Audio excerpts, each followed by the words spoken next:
Não ouvi, Rodrigo, que você respondeu. Ah, ok. Ok, pode gravar sim. Deu um que está gravando aqui. Eu já dei um ok já. Perfeito. Eu vou fazer então sua apresentação, viu, doutor Riso? E depois a gente inicia. Eu vou fazer uma introdução sua, depois a gente inicia a apresentação, pode ser? Ô, Ricardo, pode, mano, me chama de Riso, ou de Luiz Vicente, não me chama de doutor, não, que Tá. não tá qualificando ninguém, não. Tá ótimo. Então, bom dia a todas, bom dia a todos. É uma satisfação muito grande estar aqui hoje, no dia 2 de setembro de 2022, nas nossas sessões científicas, que desde o início da pandemia tem sido de forma remota, via Zoom. Lembrando a todos que essa sessão está sendo gravada e que a partir de segunda-feira vai estar disponível no canal do YouTube da Fiocruz Bahia, assim como você pode também consultar todas as outras sessões científicas que também foram produzidas pelo IGM durante esse período da pandemia. Lembrando a todos também e a todas que após o final da palestra vocês podem ficar à vontade para fazer comentários, para fazer perguntas via chat, e a gente vai estar moderando essa discussão via chat, e eventualmente quem quiser fazer algum comentário, abrir microfone ou câmera, é só solicitar que a gente pode pontualmente fazer a liberação da câmera. E hoje eu tenho uma satisfação muito grande de trazer aqui como palestrante o Luiz Vicente Riso. Eu vou fazer uma breve introdução, você fica à vontade para me corrigir, Riso, que eu pesquei informações de Lattes, do site do Albert Einstein, enfim. O Riso, ele é graduado em Medicina pela Universidade de Brasília e doutor em Imunologia pela Universidade de São Paulo. É membro do grupo técnico que criou a Faculdade de Medicina da Faculdade Israelita de Ciências da Saúde e diretor do Programa de Pós-Graduação em Ciências da Saúde do Hospital Israelita Albert Einstein. Atualmente é diretor superintendente do Instituto Israelita de Ensino e Pesquisa Albert Einstein. Ele criou o Centro de Tecnologia e Inovação, que supervisionou a aquisição e licenciamento das 9 primeiras patentes obtidas por esse hospital, e criou o Escritório de Integridade e Pesquisa, que foi o primeiro do gênero em organizações de saúde ou pesquisa na América Latina. Ele foi professor de imunologia também e chefe da unidade de imunologia no início da década no início desse século agora, na USP. Influenciou bastante muitas pessoas, inclusive eu sou uma dessas pessoas que foi influenciada pela atuação dele nesse período e até hoje também. Ele atuou como professor associado visitante da Universidade do Texas, da Harvard Medical School e chefe interino da seção de imunologia clínica do NIH e professor visitante da McGill University. Em relação à linha de pesquisa, ele é bastante produtivo, produz muitos artigos científicos relacionados à imunologia de uma maneira geral, e hoje, inclusive, o tema que ele vai trazer aqui para a gente é um tema relacionado também à imunologia, que é terapias imunológicas e vacinas em Covid-19. Riso, mais uma vez, muito obrigado, é uma honra muito grande estar recebendo você aqui no IGM, mesmo que de forma virtual, e fique à vontade para fazer compartilhar com a gente aqui seus achados aí sobre Covid e vacinas. Super obrigado, Ricardo. Em primeiro lugar, é ótimo estar aqui. Assim, eu adoro vocês aí, né? Tenho grandes amigos, pessoas batendo papo aqui com a Cláudia, mas também Barral, Edgar. Quer dizer, a minha ligação com a Bahia é grande. Quando eu voltei para o Brasil, eu quase voltei para a Bahia, né? Acabei me instalando aqui em São Paulo e depois no Einstein. Primeiro na USP, depois no Einstein. Em primeiro lugar, eu quero pedir desculpas para a audiência, porque eu não vou falar nada de novo para vocês. Assim, absolutamente tudo que eu vou mostrar aí, quer dizer, quase tudo, exceto os insucessos, está publicado, né? Eu vou tentar fazer uma visão histórica do que aconteceu e do que a gente fez aqui como instituição em terapias imunológicas e vacinas em Covid. Então, uma revisão dos últimos 2 anos e meio, né? Vou tentar não falar muito, tem muito slide, mas assim, para deixar mais tempo para a gente poder conversar. Só para dar uma perspectiva histórica de como é que a instituição viu isto, né? Em dezembro de todo ano, mas em dezembro de 2019, no começo da primeira semana de dezembro, a gente faz uma reunião de planejamento estratégico.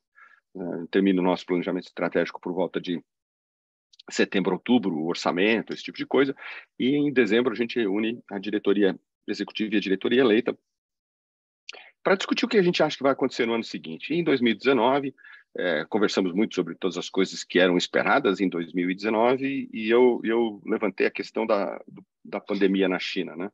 E aí o pessoal falou, pô, tem algumas notícias aqui e acolá. Eu falei, olha, esse negócio está ruim lá. E quando eu expliquei por quê, todo mundo rachou o bico, porque eu também tenho essa fama de ser meio engraçado, né? Eu sou mal-humorado e engraçado, né? Mas é verdade, né? Eu não sei se vocês se lembram, então vamos recapitular um pouco. Em dezembro de 2019, a China não reconhecia que ela tinha qualquer problema, mas já havia reportes de Wuhan, e o principal report que vinha de Wuhan vinha de um oftalmologista, né? E esta foi a razão pela qual eu me preocupei e trouxe isso na reunião do comitê executivo, porque agora a gente sabe, mas na época não se sabia, né? Por volta de 10% das pessoas que têm Covid tem alguma manifestação oftalmológica, geralmente uma conjuntivite leve, ocasionalmente uma conjuntivite um pouquinho maior. Obviamente, quem tem alguma comorbidade ocular, isso daí é um pouquinho pior, né? Mas a minha conta era o seguinte: quantas pessoas devem ter ficado infectadas para que o oftalmologista achasse que era gente demais? Né? Nada contra os oftalmologistas, pelo contrário, como você mesmo falou, fui chefe da seção de imunologia clínica no Instituto Nacional do Olho, no ENAED. Então, eu tenho ligação forte com oftalmologia, faço pesquisa em imunologia. É que é uma questão estatística, né? Se um ortopedista está relatando alguma coisa, você vai esperar que a quantidade de ossos quebrados seja grande, né? Então, nesse momento, a gente começou a se preocupar com isso. Fizemos os primeiros ensaios aqui, os treinamentos já no começo de janeiro, como é que a gente ia fazer quando chegasse o primeiro paciente, qual é que seriam os processos de entrada de paciente, enfim, né? Com a liberação da sequência do vírus no final de janeiro, começo de fevereiro, nós criamos a nossa própria PCR aqui, né? Já que você tinha sequência, era possível de fazer, ou é possível de fazer isso hoje, só com sequência. E essa é uma das razões pelas quais nós fizemos o primeiro diagnóstico. É muito possível que o paciente que nós descrevemos lá no dia 26, na realidade o paciente entrou no dia 24, né? Mas no dia 26 de fevereiro de 2020 não tenha sido o primeiro paciente do Brasil. Ele foi o primeiro diagnosticado porque nós tínhamos a PCR pronta, porque nós começamos a se preocupar com isso, a nos preocupar com isso, né? Em dezembro de 2019. E como tem uma frase muito legal, não lembro de quem é, que, né? Coincidência é um negócio muito interessante para ser mera coincidência, né? Mas quem estava de plantão administrativo, ou seja, o puxador de papel da vez na semana do diagnóstico, fui eu, né? Então, eu fui uma das primeiras pessoas a saber que a gente tinha tido o primeiro diagnóstico, ia ser noticiado na mídia e tal, né? A partir de março começaram a chegar os pacientes, final de março, começaram a chegar os pacientes mais graves, e a verdade é que a gente não sabia o que fazer, né? A gente e o mundo inteiro não sabia o que fazer. Então, o pouco que eu vou contar para vocês é essa história do que você faz quando você não sabe o que fazer, quando você não tem noção, quando você está perdido, né? E muitas das coisas que nós fizemos, várias delas publicadas, algumas com sucesso, algumas sem sucesso, são a história real do que aconteceu quando você não sabe o que fazer, né? E eu vou me ater aqui a terapias imunológicas e vacinas, não vou falar nada dos estudos de hidroxicloroquina, nem azitromicina, nem corticoides que nós tocamos aqui e outras coisas que nós fizemos, né? Eu vou só seguir um pouco nessa linha de raciocínio, né? Quem quiser ter alguma ideia de como é que esse bagulho aconteceu aqui, a Globoplay tem uma série de 5 capítulos aí, chama qualquer coisa da pandemia, está aberto para quem não é, mesmo para quem não é assinante da Globoplay. Depois, se vocês quiserem, eu mando o link aí. Então, eles fizeram 5 capítulos pegaram as centenas de horas de filmagem que tinha aqui de como é que esse negócio aconteceu, tanto nos hospitais privados quanto nos nossos 3 hospitais públicos, e dá um senso muito interessante, porque como foi filmado na hora, de quão desesperado a gente estava. Bom, então, sem mais delongas, né, a gente vai falar de alvos terapêuticos aí para o Covid-19 e de vacinas. Então, os alvos terapêuticos, o primeiro e a primeira coisa que a gente fez, e eu vou mostrar um monte desses trecos, foi o plasma convalescente, né? Nós também fizemos estudos com anti-L6, anti-receptor de L6, anti-TNF, interferon alfa, o 2A e o interferon beta, anti-JAK e anticorpos monoclonais. Eu vou mostrar para vocês aqui de dado de verdade o plasma convalescente e os estudos de anti-JAK, porque o estudo de anti-L6 não resultou em nada, né? Nós acabamos publicando no British Medical Journal, mas publicamos um resultado basicamente negativo. Os de anti-TNF nós não publicamos, não atingimos número sequer para dizer que tinha proteção ou não. Interferon nós também não atingimos número suficiente de pacientes, e os anticorpos monoclonais, quando nós começamos a pegar para valer, eles já tinham se mostrado suficientemente úteis num grupo específico de pacientes, e então eu também não vou mostrar. Então, resumindo, eu vou falar de plasma convalescente, vou falar de anti-JAK, e depois eu vou falar um pouco dos estudos de vacinas, né? E quando chegar nas vacinas, eu vou contar algumas particularidades do que a gente fez por aqui. Então, vamos ver se eu consigo passar isso daqui. Então, rapidamente, só para a gente rever aí com vocês. E essa apresentação não é proprietária, tá, gente? Então, se vocês quiserem, eu não sei como é que o Ricardo quer fazer, eu posso mandar isso para o e-mail dele, ele disponibiliza aí, não tem nada de especial isso aí não, tá? Então, depois aí a gente discute como é que a gente vai fazer. Mas, de qualquer maneira, quando você olha o vírus, né, e lembrando que ele não tem nada de mágico, né? Eu insisto, esse vírus é de Wuhan, ele não é de Krypton, né? Então, as coisas que ele faz, coisas que a gente conhece de outros vírus, ou mais ou menos, um pouco diferente, um pouco igual.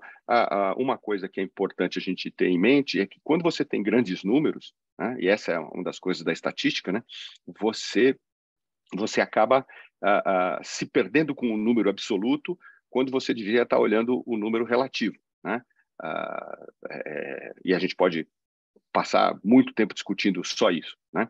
Então, quando você tem bilhões de pessoas infectadas, você vai ver centenas de milhares de coisas esquisitas, né? Quando você tem centenas de milhares de pessoas infectadas, você vai ver uma ou duas coisas esquisitas. A matemática é tão simples quanto essa. Então, o vírus pode causar, obviamente, a lesão pulmonar, né? E principalmente a síndrome de estresse agudo, né? Respiratório, mas ele também causa doença neurológica, né? Causa doença renal, causa doença, alterações gastrointestinais, cardiovasculares, lesões hepáticas são um pouco mais raras. Ele dá uma desregulada do inferno do sistema imune, aí incluindo o sistema de coagulação, né?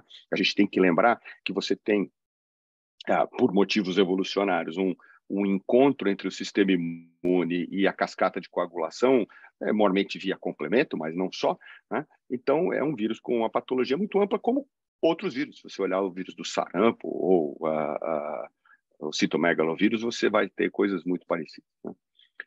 Quando a gente olha a resposta, então, a resposta efetiva, né, a gente tem, ou inefetiva, né, a gente tem uma clara associação com alguns haplótipos de HLA e, como na maior parte das doenças infecciosas, principalmente nas virais, esta associação não é absoluta, né? Você tem uma questão de carga viral, que é muito importante, cada vez fica mais importante à medida que o vírus vai se especializando, e também nenhuma novidade, é isso que todos os vírus fazem, né? As alterações da imunidade, que contribuem imensamente, então, obviamente, a idade é uma delas, mas todas as outras associadas com elas, a gente tem que lembrar que já há muito tempo que a gente sabe que os indivíduos hipertensos têm dificuldades imunológicas importantes que dizem respeito às alterações do endotélio vascular, consequentemente, também resultam em dificuldades de adesão de leucócitos e, consequentemente, de apedese e a atuação da resposta imune in situ, né? A história da inibição da resposta de interferon tipo 1, os anticorpos anti-interferons, é muito interessante, né? A inibição da resposta adaptativa, que também é um mecanismo de escape conhecido, inibição da resposta imune inicial. Lembrando que o principal mecanismo de escape que o vírus tem é não induzir memória imunológica de longo prazo, ele induz memória apenas periférica, né? Mas não é uma novidade desse coronavírus. Todo coronavírus, ou a maior parte dos coronavírus, faz isso, né? Quando a gente olha a resposta imune adaptativa, de novo, nada de novo aí, né? Você tem formação de anticorpos inicialmente, depois você tem formação de células T, e a gente sabe que esses anticorpos neutralizantes, eles têm um papel, a despeito de não ser um papel completamente dominante, né? Novamente, uma característica das respostas para coronavírus, né? E as células T têm esta, sim, uma resposta muito importante, e o fato de que você não consegue induzir memória de longo prazo, apenas memória periférica, é um fator importante, a razão pela qual a gente vê as reinfecções, enfim, né? Mais do que a gente esperava lá no começo. Os primeiros relatos de reinfecções sugeriam que elas iam ser 1 para cada 30 mil pacientes, e hoje a gente está vendo que isso daí é muito maior, uma frequência muito maior do que essa, do que 1 para 30 mil, né? Muito mais alta frequência, né? Você tem uma pequena alteração comparada com outros vírus, que diz respeito à média de resposta, né? A média de resposta para o SARS-CoV, né? O SARS-2, ele é um pouquinho mais lento do que a média de resposta para outros vírus, mesmo os vírus da família SARS, né? O próprio SARS-1 tinha uma resposta imune mais rápida acontecendo, né? Nada de diferente também no tipo de resposta que você vê. O que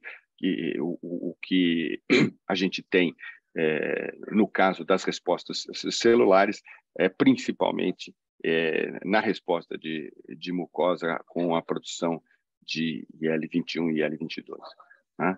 No pulmão, a gente tem o problema da síndrome de liberação de citocinas, eu vou falar disso daqui a pouco, né? Deixa eu pular isso aqui, porque, né? E ela não é uma síndrome diferente da síndrome de liberação de citocinas que a gente vê em outras condições, por exemplo, nos pacientes que recebem CAR T-cells, né? Esse tratamento que já existe aí há mais de 10 anos e que agora está ficando mais popular para tumores líquidos, né? Então, linfomas e leucemias, e que quando é efetivo, né, pela grande quantidade de morte celular que as células CAR-T induzem e pelo fato que elas são células circulantes, acaba resultando numa síndrome de liberação de citocinas ou tempestade de citocinas, que eu sempre chamo de toró de citocinas, em homenagem aos dois queridos baianos, Aldina e Manuel Barral, que sempre falavam do toró de ideias para o tal do brainstorm, né? Então, tá aí o toró de citocinas, e ele tem como eu falei, ele não é diferente da síndrome de liberação de citocinas que você vê em outras condições, inclusive na sepsis, né? Então, você vai causar confusão mental, você vai ter febre, você vai ter fadiga, uma pneumonite, né, que inicialmente a gente tratou no começo da pandemia como pneumonia, né? E aí eu volto àquela história da série, se vocês quiserem perder aí 2 horas e meia da sua vida vendo os 5 capítulos, aí que nos primeiros capítulos a gente trata o tempo inteiro da pneumonite como uma pneumonia, né? E as alterações vasculares e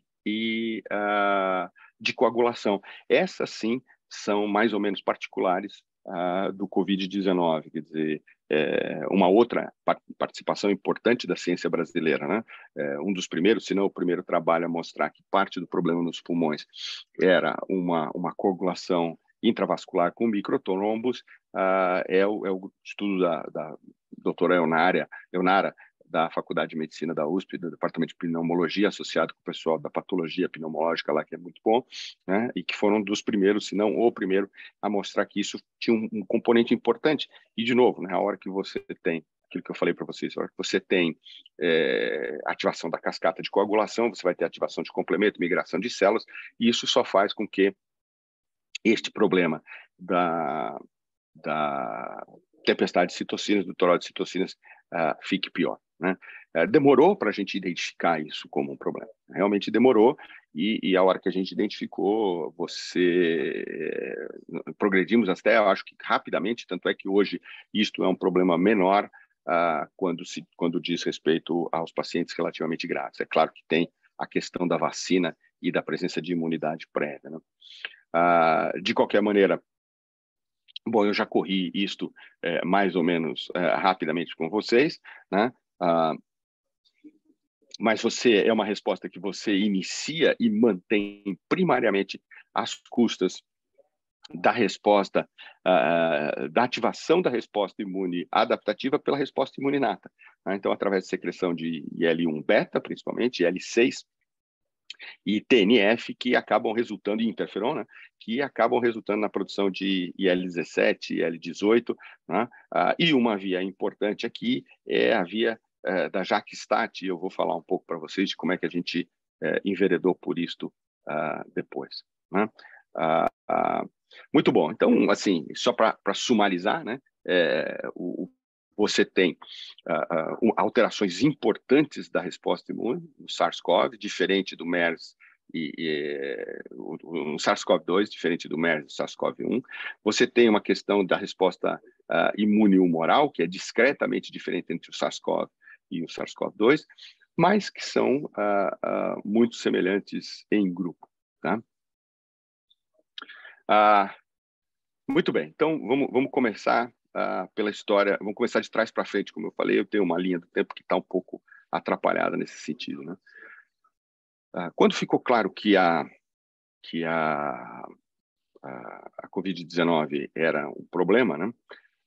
Perdão, que a síndrome de liberação de citocinas era um problema, nós achamos que talvez, pelo que se sabia, a via de JAK-STAT fosse importante, e o tofacitinib é uma medicação disponível no Brasil, inclusive disponível no SUS para o tratamento de artrite reumatoide, e que bloqueia essa via. Então, nós achamos que era uma boa ideia a gente testar isso daí em pacientes graves com Covid-19 e pneumonite. Né? Procuramos a Pfizer, que é a manufatura, e instituímos, então, esse trabalho Stop Covid. Né? Só como uma referência, esta é a primeira vez na história que o FDA aprova uma droga com um trabalho feito no Brasil. Né? Todo o processo de aprovação do tofacitinib para o tratamento da síndrome de liberação de citocinas pelo FDA foi baseado neste trabalho aqui, né? Que está disponível no New England. Inclusive tem um quick take muito legalzinho. Eu tentei baixar o vídeo do quick take aqui, mas como o New England quer muito que vocês paguem para ler as coisas lá, ele não deixa baixar. Só se você for assinante você consegue ver o quick take. Né? Ele tá bastante razoável, tá bonitinho, os caras fazem os negócios, tem dinheiro, né? Então faz um negócio lá bonitinho, bem feitinho. Então o que nós fizemos? O estudo basicamente randomizou os pacientes em dois grupos, um grupo que recebia a melhor terapia possível e um grupo que recebia a melhor terapia possível mais o tofacitinib por 14 dias. Né? E depois esses pacientes foram seguidos até 28 dias depois da saída do hospital. Né? Então, esta é as curvas, né? São as curvas que a gente esperava de recrutamento. Então, recrutamento real e a projeção estão muito próximos, né? Mas nós ultrapassamos a projeção, o que infelizmente eram marcadores que na época realmente a gente vivia um problema gravíssimo, né?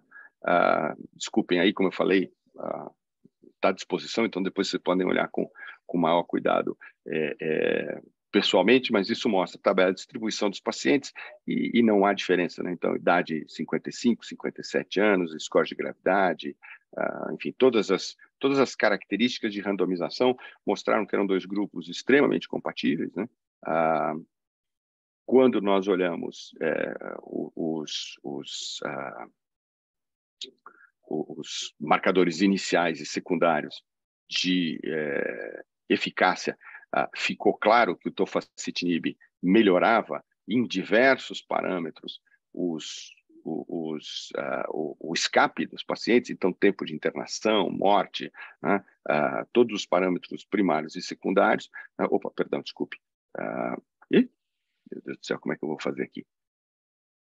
Vou ver se eu consigo. Voltei. Com alguma dificuldade. Como eu falei, eu sou velho, me atrapalho com esses negócios aqui ainda.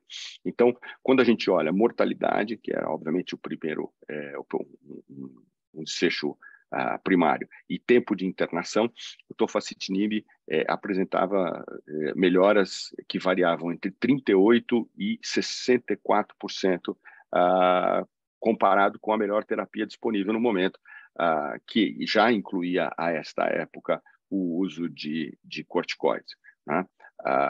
Então, o que esse trabalho mostrou no final das contas é que você inibir quinase Janus era eficiente no controle da pneumonite, mais ou menos o que a gente esperava. Não esperávamos que o resultado realmente fosse tão bom, como 40%, 38%, na verdade, de melhora na mortalidade comparado com a melhor mortalidade, com o melhor tratamento possível, né? Mas foi uma contribuição importante nesse sentido, né? Agora, dando um passo atrás ainda, né? Porque todas essas coisas que a gente fez em plasma convalescente é da época pré-vacina, né? E é da época do desespero, né? Nós não sabíamos o que fazer, nós não tínhamos nenhuma coisa disponível, as medicações que estavam disponíveis ao momento, né? Sem falar nas medicações esotéricas, né? Os antirretrovirais não funcionavam, e você tinha baixa eficiência de qualquer coisa, e a mortalidade começou a se acumular, né?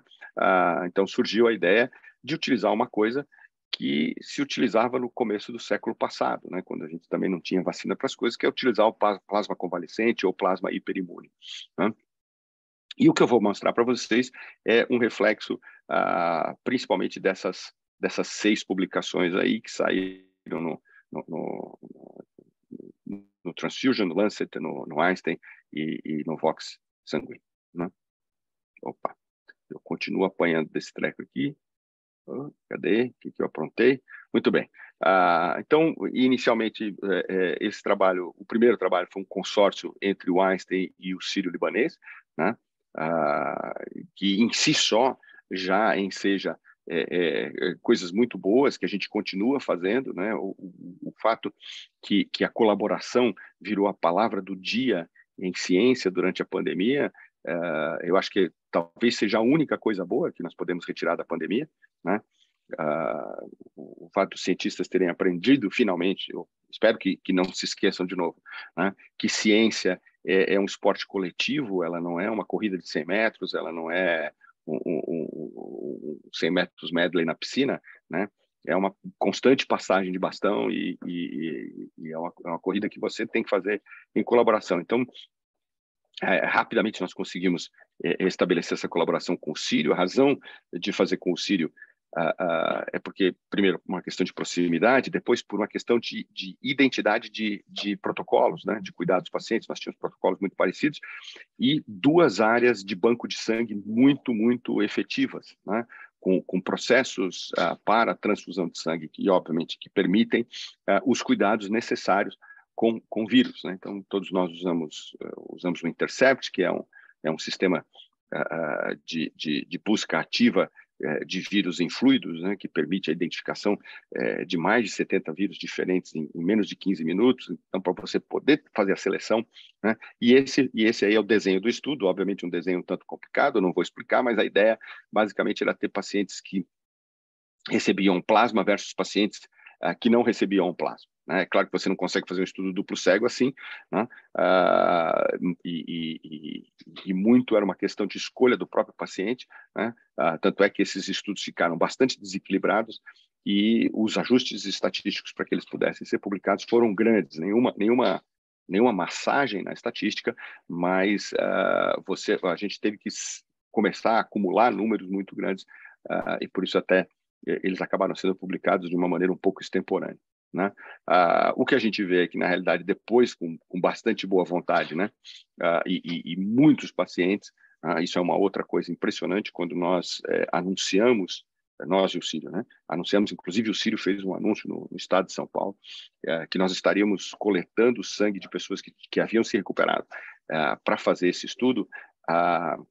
Em menos de 24 horas, nós e o Sírio tivemos mais de 1.500 doadores. Não tinha onde pôr as pessoas, é um negócio muito bacana, muito legal, mostrando o que a gente já sabe, né, que a solidariedade é um negócio que o ser humano, pelo menos aqueles que não são psicopatas, né, ele mostra rapidamente nos momentos de desastre. Infelizmente precisa de um desastre, mas quando tem um desastre as pessoas são sempre muito solidárias, né? Então nós tivemos uma boa distribuição, nós estabelecemos níveis de cutoff, então a gente não passava, a gente só fazia a transfusão de soro e de amostras acima da titulação de 1 para 160, né? E que era a maior parte dos indivíduos. E isto usando anticorpos neutralizantes. Para isso, a participação da USP foi fundamental na figura do professor Edson Durigon, né?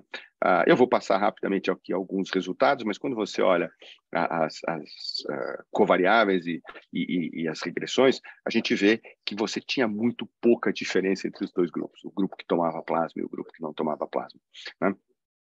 Como a gente juntou muita gente, né, a gente começou a ver umas coisas muito interessantes, né?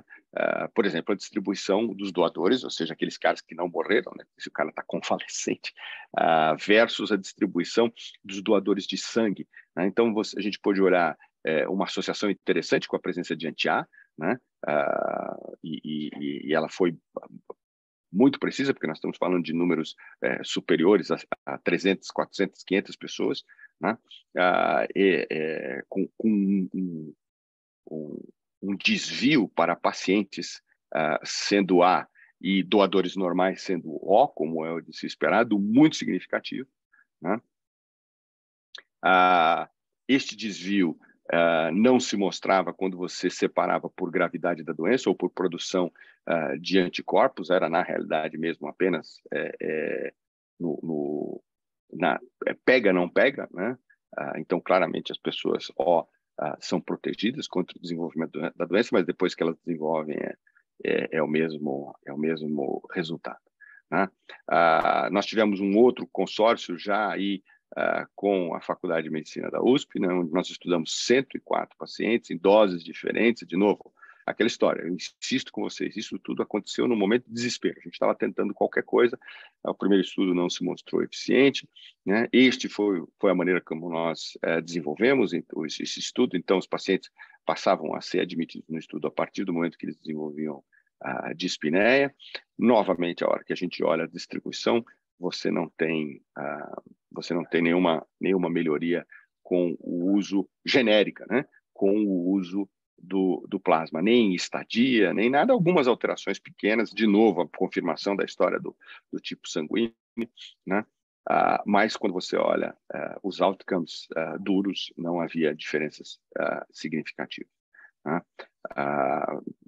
De novo, um pouco de alteração, mas não significativa no tempo de ventilação mecânica, um pouco de aumento no tempo de UTI nos pacientes que tomaram soro, né? Houve um pequeno desequilíbrio. Os pacientes que não receberam o plasma tinham um SOFA, que é um score de gravidade um pouquinho menor, né? Então, depois de olhar essas coisas todas, e obviamente com o benefício da pandemia estar no estágio que ela está, né? Qual é o problema com o plasma convalescente? E como a gente vai ter outras pandemias, eu tenho uma aposta correndo com um amigo com bem mais dinheiro que eu, que antes de 2035 nós vamos ter uma outra, talvez não tão grande, mas quem sabe o monkeypox já consiga aumentar a minha conta bancária aí, né? Mas um dos problemas é que você não consegue fazer um estudo controlado, né? Você não vai dar plasma para um indivíduo e qualquer outra coisa que pareça plasma para um outro cara, porque isso aí não vai ser aprovado nunca por nenhuma comissão de ética. Então, esses estudos são muito difíceis, né?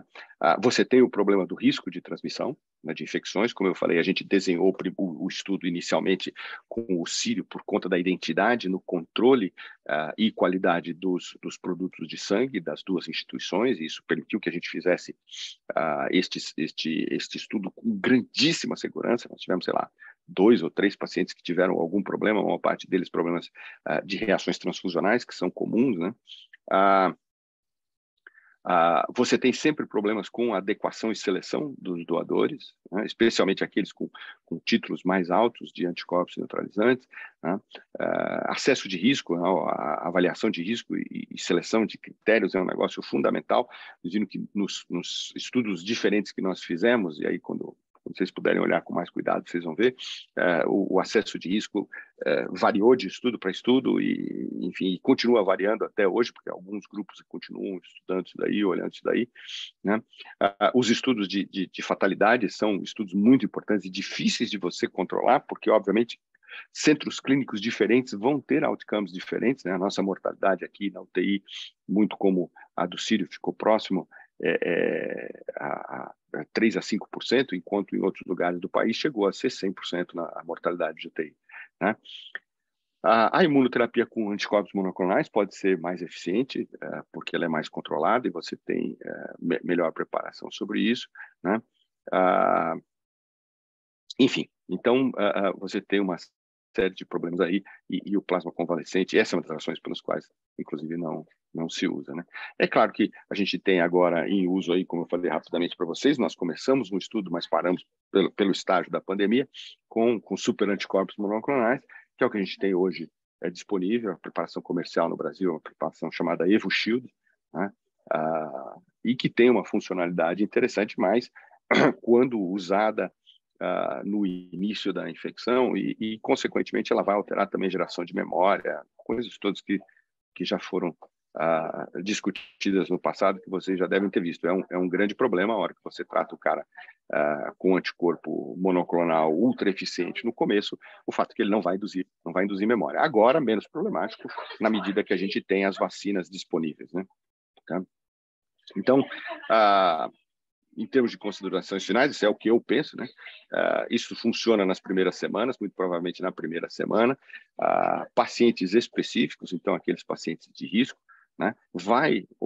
Pode influenciar a produção de autoanticorpos. O uso de plasma convalescente versus anticorpos monoclonais vai ter que ser comparado em algum momento e como eu disse, a gente precisa ter isto melhor desenhado para a próxima pandemia, né? Porque os monoclonais, número 1, custam uma quantidade inordinária de dinheiro e demorarão algum tempo para ser produzido, enquanto que o plasma convalescente é rapidamente separado. Então, num país como o Brasil, onde a gente tem tão pouca sala NB3 que permite essas manipulações, seria importante que a gente tivesse isso desenhado de uma maneira um pouquinho mais organizada. O que é importante, eu acho, dessas coisas todas é que é seguro. E isto é um negócio muito... Desde que você use os processos todos de proteção, para que você não fique transferindo outras doenças para os pacientes, né? Então, a busca de autoanticorpos, a busca de anticorpos anti-HLA e as pesquisas por outros patógenos que podem estar no plasma do doador, elas são fundamentais para garantir a segurança, mas é uma terapia que, num momento de emergência, ela pode ser útil principalmente nas fases iniciais das doenças e para aqueles indivíduos que têm comorbidades, né? Mas nós precisamos entender melhor essa história do plasma convalescente versus o anticorpo monoclonal. E, para terminar, eu vou falar um pouco da história dos estudos de vacinas, né? Nós participamos aqui de alguns dos estudos. A Coronavac teve um número razoável de pacientes, de participantes que veio dos nossos sistemas, né?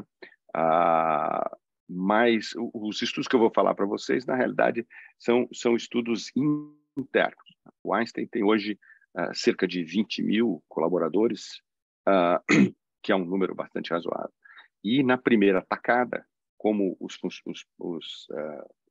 profissionais de saúde estavam sendo vacinados nas próprias unidades, nós vacinamos cerca de 14 mil pessoas. Isso permitiu que a gente fizesse um estudo muito interessante sobre a efetividade da vacina. Por uma questão de serendipity, né? Acaso, quase metade dos nossos funcionários, nossos colaboradores, tomaram 2 doses de Coronavac e uma de Pfizer, e a outra quase metade tomou 2 doses de AstraZeneca e uma de Pfizer. Então, a gente pôde acompanhar em 2 momentos diferentes o efeito da Corona, Astra, e comparar esses dois grupos, e o efeito do Corona, Pfizer, mais o Astra, Pfizer, né? A primeira coisa que nós publicamos, na realidade, foi um estudo retrospectivo, né? Nós avaliamos 16 estudos conclusivos com mais de 17 milhões, quase 18 milhões de pacientes, de indivíduos participantes, e olhamos a longo prazo versus a infecção. Então, obviamente, havia uma proteção de 84% contra a infecção e de quase 89% contra a hospitalização, né? E no longo prazo, quando você olhava a Delta, né, que foi a primeira grande variante de interesse, esse efeito caía discretamente para 61%, mas continuava sendo muito importante. E aqui a gente está falando de infecção e não de hospitalização, né? E aí tem as referências, né? Quando nós olhamos os pacientes imunocomprometidos, também olhamos 20 estudos, né? Você vê aí, então, uma pequena queda, como era de se esperar, para 70%, né? Mas mesmo assim, ainda importante, né?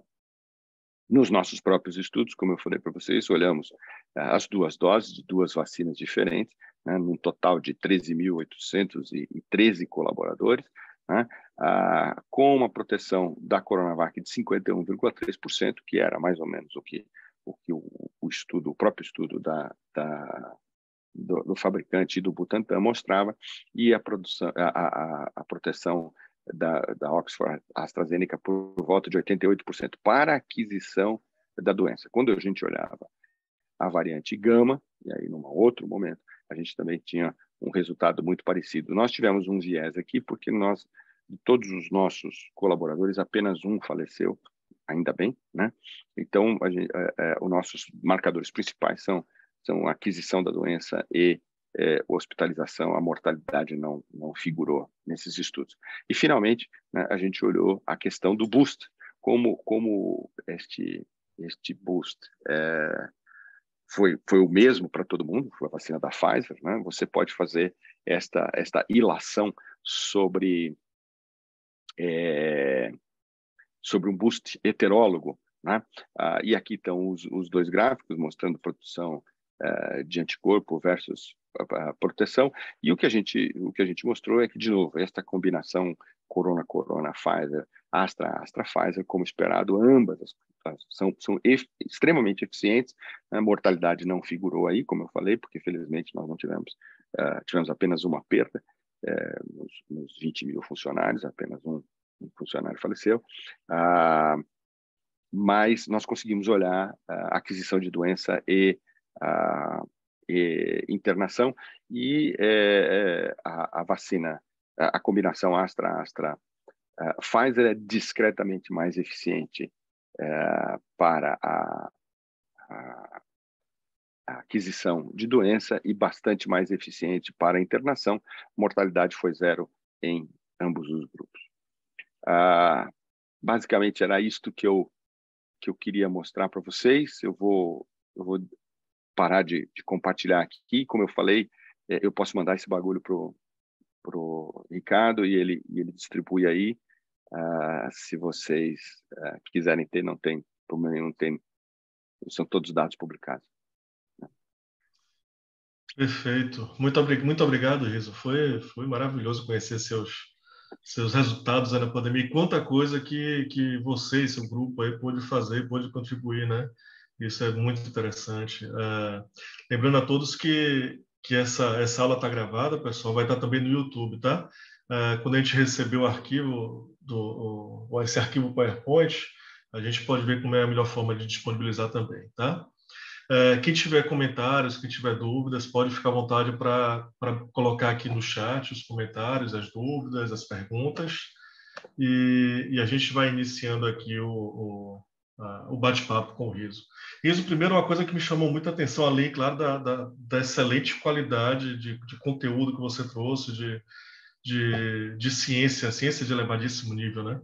Mas que chama a atenção também desses estudos todos que você mostrou, e você, inclusive, comentou, é a questão da colaboração e da solidariedade, né? Então, e isso realmente foi algo positivo que a pandemia trouxe, né? Eu acho que se não fosse a intenção das pessoas fazer com que a situação e a realidade melhorasse, a gente não teria tantos resultados interessantes, não teria avançado tanto, né, em tão pouco tempo, né? Assim, eu tenho batido nessa tecla já há algum tempo, né? Eu já faz 2 anos e meio que eu vivo de meme, né? porque eles são a representação muito interessante, muito curta do pensamento humano, né? Então, lá atrás, o pessoal, nós vamos sair melhor da pandemia, e eu mesmo insistia que o nome disso é pandemia, não é milagre. Nós não vamos sair nem melhor nem pior. Quem era ruim continuou ruim, quem era bom continuou bom. Mas a questão do entendimento de que a colaboração é absolutamente fundamental em ciência, eu acho que ficou muito clara, né? As vacinas não seriam possíveis se a gente não tivesse feito o esforço mundial que foi feito, né? Para você ter certeza que elas funcionam em diferentes grupos étnicos, sob diferentes condições de armazenamento, enfim. Então, isso realmente, Ricardo, eu espero que seja um efeito duradouro. É claro que é muito pouco tempo, são 2 anos, mas os exemplos abundam aí de que isto vai continuar. A coalizão Covid, que foi o grupo de 81 hospitais que participaram dos estudos de hidroxicloroquina, azitromicina e corticoide, ela continua firme hoje. Ela inclusive deixou de se chamar coalizão Covid, obviamente, hoje em dia se chama coalizão, né? E eu acho que é um exemplo de como nós devemos fazer ciência mesmo. Não só é muito mais eficiente, como é muito mais barato. Tá? Porque você não precisa ter todas as coisas, né? Então, por exemplo, durante todos esses estudos, a central de medição de anticorpos neutralizantes foi no ICB com o professor Edson Drigon, né? Nós não precisamos criar uma aqui, criar uma no Sírio, criar uma na Faculdade de Medicina da USP. Não precisa ter redundância de trabalho, né? Você não tem redundância de trabalho, você pode se focar em melhorar aquele grupo, né? Então, em vez de você dispersar dinheiro para fazer 3 facilities iguais ou 3 conjuntos iguais, você pega e primeiro, você vai usar menos, né? Mas você vai aprimorar. Então, obviamente, também os grupos participantes se beneficiam, né? Claro, com certeza. A gente tem várias pessoas aqui parabenizando, viu, Riso, pela sua apresentação. Foi muito didática. Eu assino embaixo também aqui nessas congratulações. Tem uma primeira pergunta aqui da Ângela Falcai. O que é que você acha de tomar 3, 4 ou 5 doses da vacina? Se vai ter o mesmo efeito? Eu aproveito para, em cima dessa pergunta, já fazer também um outro comentário meu. Essas vacinas, na sua opinião, vão ser sem fim e o SARS-CoV-2 vai circular com a gente durante todas as nossas vidas? O que é que você pensa sobre isso? Vamos lá. Em primeiro lugar, oi, Ângela, obrigado por você estar vendo aí. A Ângela foi minha aluna de mestrado. Bom, então, assim, a terceira dose, não há nenhuma dúvida sobre a terceira dose, tá? Nenhuma dúvida, não faz nenhuma, zero dúvida. Então vamos tirar isso do coisa, não faz o menor sentido para as pessoas, né? Assim como a quarta dose. A quinta é outra história, já falo disso daqui a pouco, tá? Mas as 4 doses, elas são absolutamente necessárias. Eu vou emendar com a sua pergunta, tá? O que acontece? As vacinas corrigidas, então, a Moderna já tem uma aprovada, a Pfizer deve ter a aprovação final ainda esta semana, né? Pelo FDA. Aqui no Brasil ainda nós não aprovamos nenhuma das vacinas corrigidas, né? Elas sem dúvida apresentam uma vantagem adicional a despeito da história do imprinting, né? Que é aquele trabalho lá atrás nos macacos, que tem inclusive servido de subsídio para algumas pessoas dizerem que a quarta dose é inútil, mas não é, tá? Os trabalhos mostram claramente que a menos que as pessoas não liguem de ser internadas, né? Que a proteção da quarta dose para internação é incrível, né? Quando você compara 3 com 4 doses, é incrível. A vacina corrigida vai fazer muita diferença, e aí, como eu falei, emendando pelo que você perguntou, a gente vai continuar vacinando. Cara, eu sou ruim de prognóstico a despeito de eu ter acertado uns 2 ou 3 na Covid. Mas, e uma das coisas que eu acertei é que a cada 3 meses esse vírus surpreende a gente, né? A cara que a gente tem hoje é que isto vai fazer parte do nosso calendário por algum tempo. E por isso que as vacinas bivalentes, né? Nesse aspecto, as vacinas de RNA são ótimas, né? Porque você faz facilmente uma vacina bivalente, se bem que também é possível fazer uma vacina bivalente usando os vetores, né? Você usa um vetor que é a própria vacina, mas as vacinas bivalentes vão ser interessantes, né? Então, você combinar a Covid com influenza, que é um negócio que já está em andamento tanto na BioNTech quanto na Moderna, pelo menos essas 2, mas deve haver outras companhias aí olhando isso. Mas eu acho que sim, eu acho que vai fazer parte, eu acho que nós vamos ter que tomar a 4ª, 5ª dose. A tendência é que as vacinas sejam corrigidas para para as variantes. Insisto, gente, não é a mesma coisa como gripe. Não compara a gripe com o coronavírus, tá? Foi uma comparação que a gente fez muito, porque tem a questão respiratória e tal, mas quando a gente faz essa comparação, principalmente para o leigo, ela é deletéria, porque o cara começa a tentar relacionar e você começa com os falsos correlatos, né? E esse é um inferno. Isso. Então, eu peço a essa audiência, que é uma audiência de cientistas, que não use essa comparação. Não é uma boa comparação, são vírus diferentes, né? Mas, de uma certa forma, como a gripe, provavelmente a gente vai ter um calendário aí para corona, pelo menos por enquanto, né? Perfeito. A Ângela, inclusive, complementa a pergunta dele um pouco mais abaixo, falando sobre isso, a questão da atualização das vacinas, né? Que é exatamente o que você comentou, a correção e a melhoria das vacinas, né? Os resultados da Moderna atualizada, e o que está liberado nos Estados Unidos é a BA1, né? Quando eu acho que eles deveriam ter liberado a BA4.5, que parece ser uma variante mais estável, né? Mas também, eu achando em um cachorro latino, tem o mesmo efeito, né? Aliás, o cachorro latino incomoda mais gente. Mas quando você olha o resultado de proteção contra hospitalização, é muito significativo comparado contra a vacina não corrigida. De mortalidade, não, né? Mas aquela história que eu te falei, se você não se importa de ir para o hospital, tudo bem. Eu francamente, prefiro não vir ao hospital, a não ser para trabalhar, porque é onde eu ganho o meu pão, né? Lógico, pensando em questões econômicas e saúde pública também, isso é fundamental, né?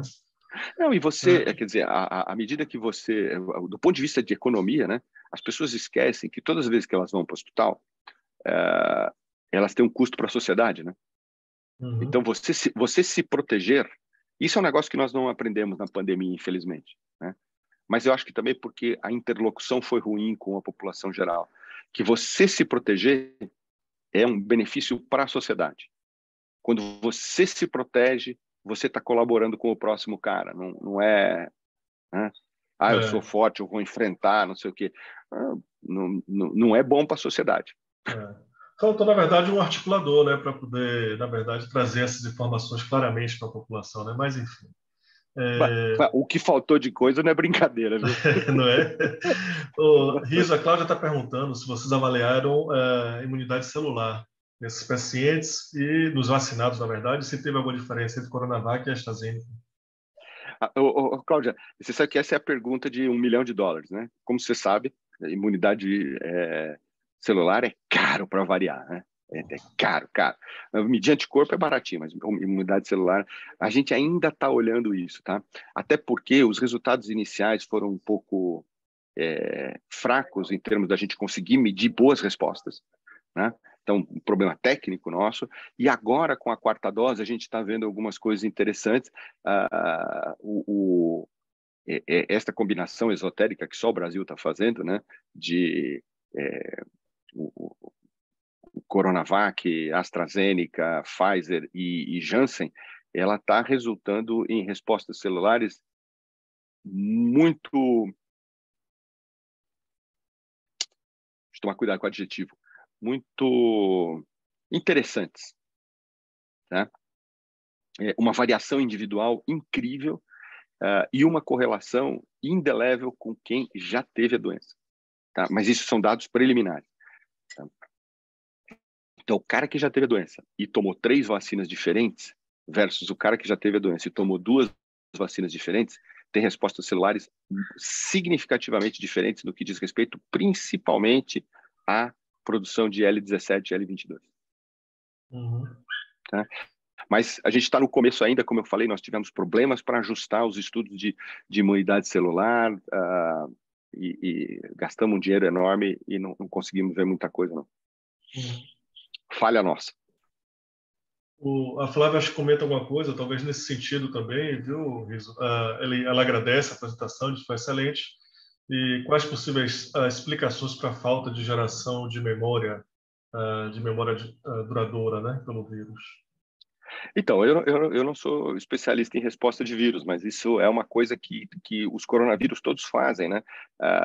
As pessoas que têm filhos em idade de estar na escolinha, ou então para a escola e tal, sabem disso, né? Você tem uma epidemia de coronavírus aquele anterior, não esse, né, que dava o que antigamente se chamava de intestinal flu nos Estados Unidos, né, você tem sistemas que é muito parecido também com o que você tem nos casos leves de Covid-19, né, você tem sintomas respiratórios, mas também de diarreia, né,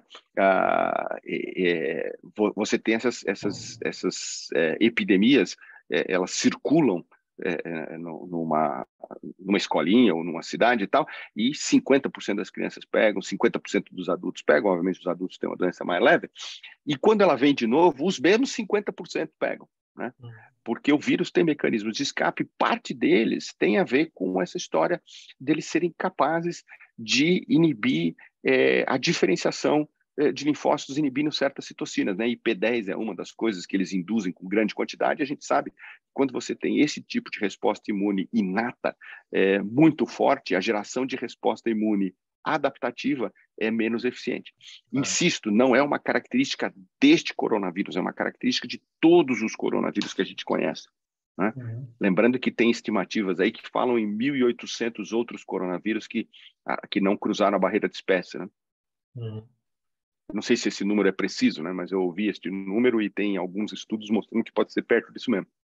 Chama bastante atenção, né? Tem Dá, várias dá pessoas... medo, né? Imagina. Só vieram 2, 3 só.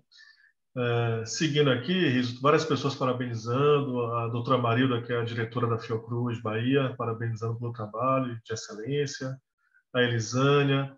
O Mauro faz um comentário aqui, Mauro é um acadêmico, ele quer agradecer a essa questão da colaboração que a gente comentou, né? Que isso pôde gerar também diversas oportunidades, principalmente aos iniciantes em ciência e pesquisa que olhavam para esse mundo talvez muito distante, né? Rapaz, só dizer um negócio pro Mauro. Mauro, a bola vai ficar com vocês, tá? Daqui a pouco tá na mão do Ricardo aí, que é significativamente mais jovem do que eu, mas também já está crescendo uns fios brancos na barba aí daqui a pouco. E depois dele para vocês. Cumpre a cada um de nós tocar essa história da colaboração, né? Isso. Isso é importante falar, que eu comentei aqui no início, acho que antes não estava gravando ainda, que o Riso que está aqui foi um grande influenciador meu, na época que eu estava fazendo talvez iniciação científica, ou mestrado e doutorado já, enfim, durante a minha construção, durante a minha formação.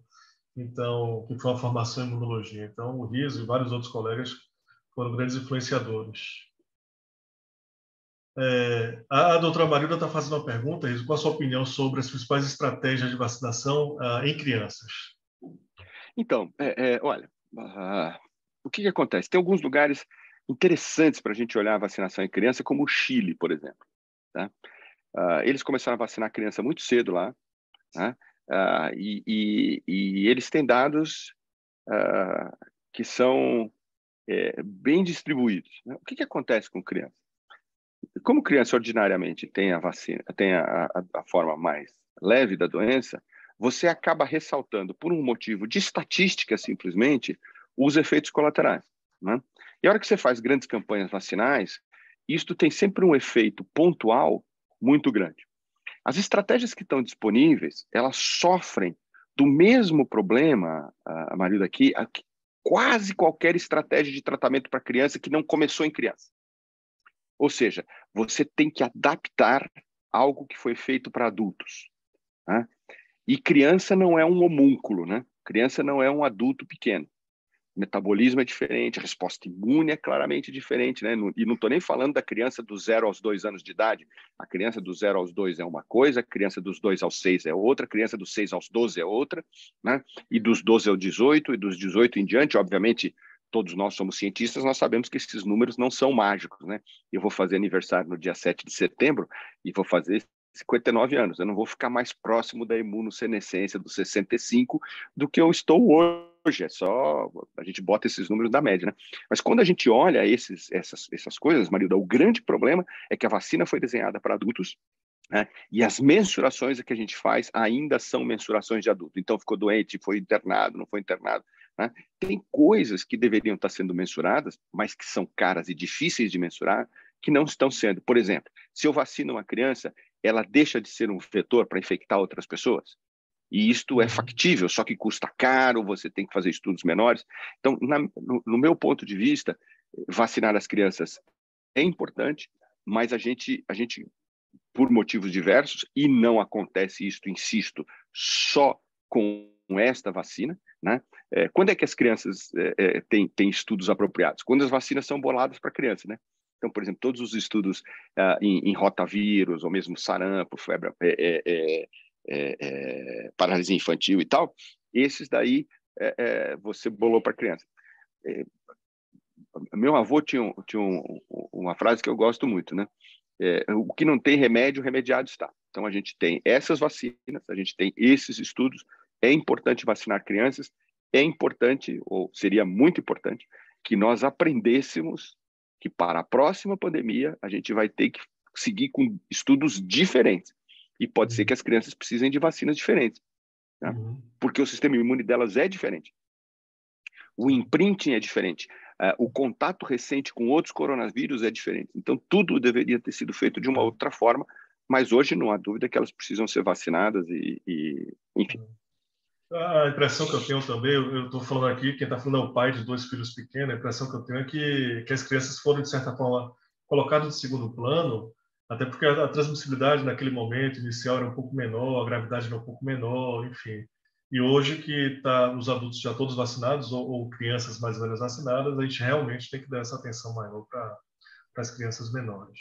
É isso aí. Agora nós estamos num momento onde, por exemplo, o estudo de outras combinações de vacinas, né, então, principalmente as vacinas de vetor viral, né, que podem ser combinadas com outras vacinas de vetor viral, poderiam estar sendo estudadas e não estão também porque tem baixo valor econômico, né? Uhum. A gente tem pessoas aqui, ó, de Rio Grande do Sul, Santo Ângelo, de Goiás, parabenizando você, tá? Brenda, Michele. Tem uma pergunta aqui do Lucas Carvalho, que é colega nosso aqui na Fiocruz Bahia, da UFBA também, sempre muito ativo na imunologia e na SPI também. Ele parabeniza e fala sobre o tofacitinib, difícil falar, tem efeitos em vários eixos da resposta imune. Se o tratamento precoce com essa droga pode influenciar no aumento da carga viral. Então, primeiro que ele não é um inibidor específico de JAK, né? De quinase do tipo Janus. Então, a utilização precoce poderia ser um problema. Mas como essa droga está sendo utilizada com alguma frequência, como eu falei, está disponível no SUS para tratamento de artrite reumatoide, e ela é eficiente feito demônio, pelo menos no começo, para artrite reumatoide, os estudos observacionais não sugerem isso, tá? Porque a gente não tem visto gente com artrite reumatoide em uso de tofacitinib se esculhambando mais quando pegam SARS-CoV-2. Tá? Então, é claro que são estudos observacionais, estudo observacional é sempre um problema, né? A gente tem em pesquisa clínica um negócio chamado BACO, né? Que é o medo de todo mundo. Eu gosto muito de vinho, então BACO é um deus que eu particularmente acho bacana, mas em pesquisa clínica ele não é bom, né? Que é o Bias Associated to Compound Observations, que esculhamba qualquer estudo. Então, que é um problema do observacional. Mas, como eu falei, é uma droga que está sendo amplamente utilizada, disponível no SUS para artrite reumatoide. Não há reporte de que essas pessoas tomando para artrite reumatoide o tofacitinib tenham tido um problema a posteriori.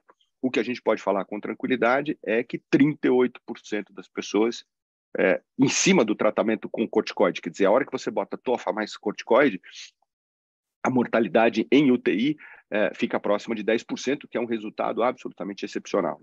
Uhum. Vou avançar da hora, Riso, me obriga a finalizar as perguntas com a da Elaine, tá? Vou fazer aqui a leitura da pergunta da Elaine, e aí depois, infelizmente, acho que a gente vai ter que finalizar, são 10 horas e 5 minutos já. Vocês conseguiram... Pode falar. Não, depois só me lembra de te mandar a apresentação, tá? Claro, combinado. Vou te mandar um e-mail para lembrar. A Elaine pergunta se vocês conseguiram avaliar a diferença entre a resposta imune das pessoas que tomaram vacina da primeira e segunda dose e o reforço com vacinas diferentes. Olhamos. Então, de novo, volta a pergunta da Cláudia. A nossa tentativa de olhar a imunidade celular foi um pouco desastrosa, em grande parte por um problema técnico nosso. Nós não conseguimos olhar bem. Produção de anticorpo absolutamente idêntica, produção de anticorpo neutralizante um pouquinho maior, mas significativamente maior, na combinação Astra-Astra Pfizer versus Corona Pfizer, um pouquinho maior neutralizante, né? Imunidade celular, falha nossa? Não, falha minha, porque o imunologista do grupo sou eu, então eu sou obrigado a dizer que eu que sou o imbecil que não conseguiu medir isso aí direito. Muito bem, Riz, muito obrigado mais uma vez. Que manhã agradável que nós tivemos aqui. Alguém até comentou aqui em algum momento a questão do seu humor, que você até falou humor e mau humor ao mesmo tempo, e humor ácido, enfim. Eu me diverti bastante e aprendi bastante também aqui hoje. Eu tenho certeza que quem está aqui também aprendeu bastante hoje. Parabéns para você, por toda a sua equipe, por tudo isso que vocês têm desenvolvido, têm contribuído para a ciência, tá? Vou aqui só finalizar lembrando a todos que a partir da segunda-feira, essa aula vai estar disponível lá no canal do YouTube e vou desejar um final de semana a todos. Riso, fique à vontade para se despedir também dos telespectadores. Nada não, só vi uma mensagem da Camila aqui.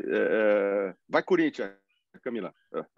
Não se deixe enganar pela gravata borboleta, que eu sou Corinthians. Bom, abração para todos vocês. Super obrigado pelo convite. É um prazer falar com todos vocês. E como eu falei, minha ligação com os imunologistas da Bahia é de longa data, de muito amor, grande amizade. E sempre que precisarem, sempre que eu puder ser útil, estarei presente. Tá bom? Muito obrigado. As portas estão abertas e vai ter novas oportunidades, com certeza, para estreitar mais ainda essas relações. Obrigado, Tchau, Riso. gente. Bom final de semana. Um Olha a Cláudia Leite. Tchau, Cláudia. Bom final de semana. Tchau, gente. Um abraço. Tchau, Cláudia. Bom final de semana a todos.